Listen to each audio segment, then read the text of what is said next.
Bota o retrato do velho outra vez, bota no mesmo lugar, o sorriso do velhinho faz a gente trabalhar.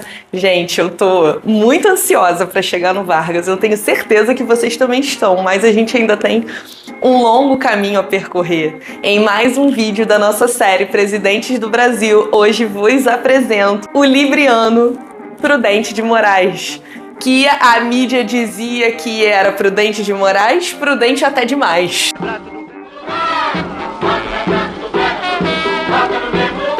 A gente está falando de um momento da nossa história onde a gente vai inaugurar o que chamamos de República Oligárquica ou República do Café com Leite.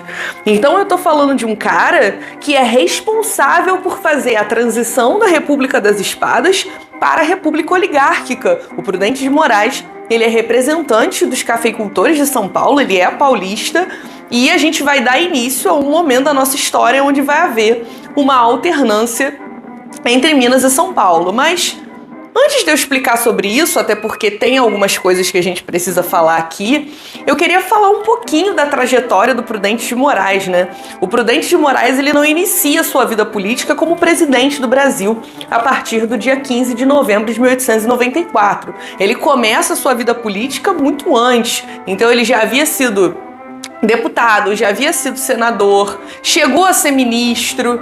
O Prudente de Moraes foi governador de São Paulo, né? Então ele tem uma trajetória política bastante importante. Nascido no dia 4 de outubro, o nosso libriano do episódio de hoje era um cara que era tido pela história como um grande conciliador de fato, principalmente entre os grupos mais radicais das Forças Armadas. Não se esqueçam que eu falei no episódio da semana passada de que havia um grupo de seguidores fanáticos do Floriano Peixoto e que queriam que o Floriano Peixoto fosse o presidente da República para sempre.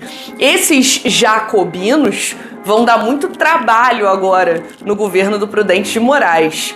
E além dos jacobinos, ele também vai ter que lidar com o finzinho da Revolução Federalista, que começou no governo do Floriano Peixoto, e ele também vai ter que lidar com uma big revolta lá no sertão da Bahia, que é o que a gente conhece como Canudos.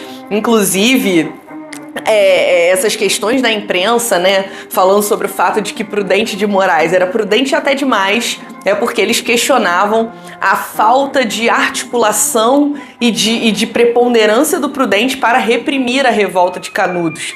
A gente está falando de um governo que foi muito complicado, porque foi um governo que, além de ser um governo de transição, passando por diversos movimentos de oposição, foi um governo afetado pelos problemas de saúde do Prudente. Então, em vários momentos, o Prudente teve que sair do poder e quem teve que assumir em caráter provisório foi o seu vice, que é um cara chamado Manuel Vitorino e que era um radical jacobino, um radical florianista. Agora, vamos conversar sobre essa República do Café com Leite.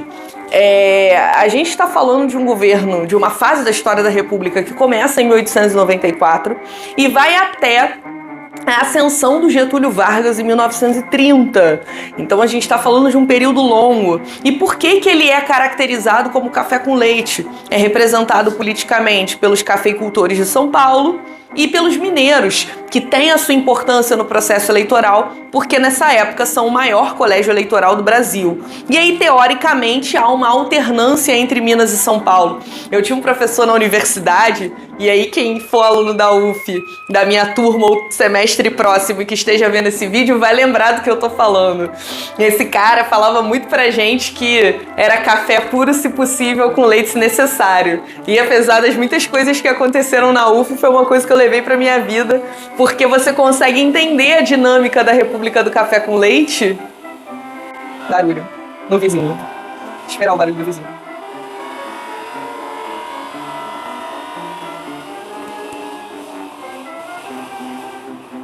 Pronto, posso, vizinho? Obrigado. Porque a gente pode entender melhor a República do Café com Leite dentro dessa dinâmica, né? Quem manda de verdade é São Paulo. Minas é só um aparato ali de apoio. Depois do Prudente de Moraes, a gente tem Campos Salles, Rodrigues Alves, são representantes de São Paulo. Depois a gente vai entrar num período de mineiros, Afonso Pena, Nilo Peçanha. Em 1910, a gente vai ter essa República do Café com Leite azedando pela primeira vez com a entrada do Marechal Hermes da Fonseca. Depois vem Venceslau Braz é o presidente que governa durante a Primeira Guerra Mundial. Nesse período a gente vai ter uma transição complicada, porque o Rodrigues Alves foi eleito para poder ser presidente de novo, mas morreu de gripe espanhola, assumiu o Delfim Moreira, que era o vice, convocou novas eleições e entrou um cara da Paraíba, da oligarquia da Paraíba, que era o Epitácio Pessoa. E aí depois teve aquela confusão para a eleição do Arthur Bernardes. Arthur Bernardes foi eleito de Minas, depois entrou Washington Luiz e, teoricamente, tinha que fazer a sucessão. O Mineiro não fez.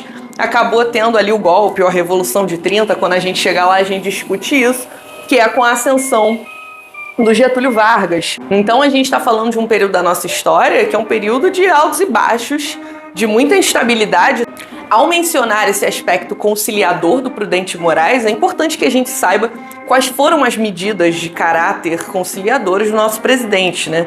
Uma delas foi logo que ele assumiu, e lembra que eu comentei com vocês que o Floriano Peixoto não quis passar faixa. Foi uma posse bastante fria, bastante esquisita, porque o presidente da República anterior não quis passar ali adiante o negócio. Então já foi uma posse complicada, mas mesmo assim, para tentar melhorar de alguma maneira a relação e o entrosamento do Prudente com os militares, ele vai elogiar a repressão do Floriano Peixoto, nosso marechal de ferro, na segunda revolta da Armada. Ele vai garantir ali, de alguma maneira, a eleição para vice, porque a eleição era separada da eleição do presidente, o Manuel Vitorino, que era um aliado do Floriano. Então, o tempo inteiro ele está ali tentando dialogar com essas classes militares para que ele consiga ter um governo relativamente tranquilo. Outra coisa que ele faz é reatar as relações diplomáticas com Portugal. O Floriano Peixoto, quando ele foi presidente da República, pelo fato do governo português estar em contato com a família real exilada, que a gente expulsou do Brasil, eles romperam relações diplomáticas com Portugal. O Prudente reata essas relações diplomáticas, inclusive recebendo muitos questionamentos da própria imprensa.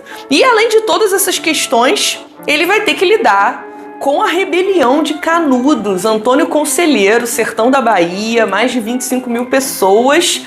E era um movimento que era tido como monarquista. 4 expedições militares no total. No retorno da última expedição aconteceu o inimaginável. Os florianistas jacobinos, que vinham fazendo resistência ao governo do Prudente de Moraes, organizam um atentado. Eles pensaram em mil coisas. Pensaram em dar um tiro nele enquanto ele fumava cigarro de palha e tomava café lá no Palácio do Catete. Eles pensaram em pegar ele saindo do palácio, até que eles tiveram a ideia brilhante de tentar assassinar o Prudente de Moraes na cerimônia, retorno ali dos soldados que vinham da expedição de Canudos.